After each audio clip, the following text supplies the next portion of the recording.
आज ना थोडंसं एक्स्ट्राची कामं करायची ठरवलं होतं. जसं की आज मला फ्रीजची डीप क्लीनिंग करायची होती. त्यामुळे नेहमीप्रमाणे जी रोजची नेहमीची कामं आहेत ती पहिले आवरून घेतली. त्यानंतर मग दुसऱ्या दिवशीची नाश्त्याची तयारी केली. जसं की डाळ तांदूळ भिजत घातले आणि त्यानंतर मग मी फ्रीज क्लीन करायला घेतला. पहिले तरी आतलं जे काही सामान आहे ते बाहेर काढून ठेवलं आणि खरं सांगायचं ना तर फ्रीज छान स्वच्छ करून घेतला ना, तात्पुरतं तर का होईना दिसताना इतका छान दिसतो आणि जसं असं वाटतं की नवीनच घेतला आहे की काय. पण शेवटी व्हायचा तसाच होतो. थोड्या दिवसांनी कितीही ठरवलं की आता नाही व्यवस्थित छान नीटनेटकं ठेवायचं, पण तरीसुद्धा थोड्या दिवसांनी आहे तसंच होतं.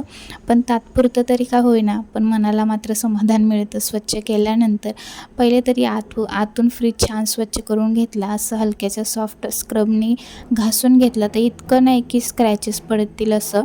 त्यामुळे हलकंसं छान घासून घेतलं, पुसून घेतलं. त्यानंतर मग जी काही फ्रीजमधली आतली भांडी असतील ती घासून घेतली, पुसून घेतली, लावून घेतलं व्यवस्थित. आता बाहेरचं तरी काय वरचेवर मी कपडा फिरवते त्यामुळे बाहेरचं इतकं काय वाटत नाही, पण आतून छान स्वच्छ करून घेतला फ्रीज. त्यानंतर मग आहे तसं सगळं काही लावून घेतले मी व्यवस्थित आणि त्यानंतर मग बघू शकता किती छान दिसते. हे सगळं आवरून घेतल्यानंतर मग मी माझं जेवण करून घेतलं आणि असा होता आजचा दिवस. व्हिडिओ कसा वाटला नक्की सांगा. बाय.